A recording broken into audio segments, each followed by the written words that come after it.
Pour l'encéphale online, je voudrais interroger mon ami, le professeur Sami Richa, qui est professeur d'éthique à l'Hôtel Dieu de France de Beyrouth.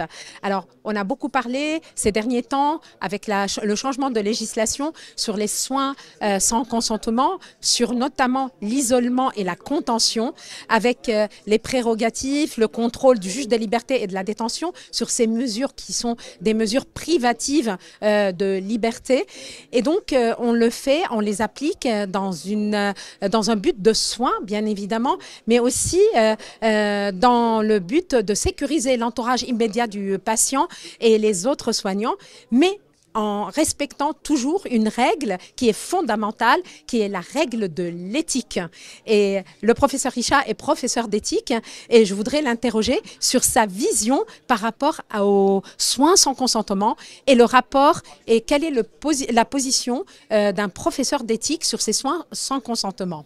Alors il faut dire déjà que ces soins sont, je dirais, le fondement de l'éthique en psychiatrie, parce que quand même depuis Pinel et 1793, la levée des chaînes des malades, donc c'était en quelque sorte un acte fondateur. Et aujourd'hui, évidemment, c'est un acte de soin qui est donc très bien surveillé, très bien organisé par des textes législatifs, mais néanmoins, il garde en lui cet acte quelque chose qui est de l'ordre de l'enfermement. Et quand on parle d'enfermement en psychiatrie, c'est quelque chose qui fait mal aux patients et qui fait mal aussi aux soignants, parce que beaucoup de soignants ont été extrêmement gênés de ces actes. Et pourtant, ils sont appelés à le faire des fois. Alors, l'important dans tout ça, c'est qu'au-delà des textes juridiques, au-delà de l'organisation en soi de la contention et de l'apaisement, c'est de peut-être réfléchir à comment rendre cet acte le plus humain possible, en discutant avec le patient quand il est plus stable, quand il est mieux, en réfléchissant en équipe et en faisant de cet acte une matière à réflexion pour les équipes soignantes et voire même pour les politiques plus larges au niveau de l'hôpital et au niveau même des soins en général. Donc on entend bien des escalades, éviter ces soins qui sont des soins coercitifs. Et donc, quelle est pour vous, professeur Richa, une règle à ne pas dépasser? Vraiment, s'il y a une ligne rouge, quelle serait pour vous cette ligne rouge?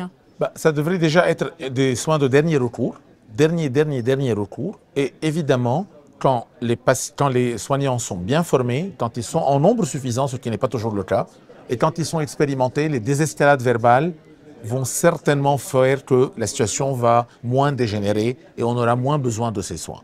Mais quand on en a besoin, la règle d'or, le message clé, c'est peut-être de réfléchir de nouveau sur cet acte avec le patient quand il est plus stable et avec l'équipe soignante en général pour le rendre le plus humain possible en sachant que quelque chose d'inhumain se trace quelque part dans cet acte. Alors, on est souvent étiquetés, stigmatisés comme étant des psychiatres liberticides qui enlevons la liberté de va-et-vient à nos patients.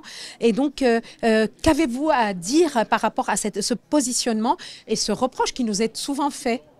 Il ne faut pas oublier que pratiquement les soignants qui font ça, généralement, sont eux-mêmes gênés et sont même des fois traumatisés de l'avoir fait. Donc, il ne faut pas dire que c'est juste quelque chose de l'ordre de l'atteinte à la liberté, en sachant que nous avons quand même dans notre histoire une histoire d'aliénation de nos patients. Donc il faut peut-être qu'on sorte de ça et qu'on réfléchisse sur cet acte en prenant les dispositifs les meilleurs pour le réduire au maximum et le rendre presque à néant. Ok, donc dès qu'on a une autonomie psychique du patient, dès qu'on a une capacité à lever ces soins coercitifs, on passe à une décision médicale partagée. Absolument, en reparler avec lui, l'évoquer tout le temps avec lui, même dans les consultations ultérieures quand il revient chez nous, pour voir qu'est-ce qu'il garde encore comme, j'allais dire, séquelles traumatiques de cet acte. Je vous remercie, professeur Richa. Merci à vous.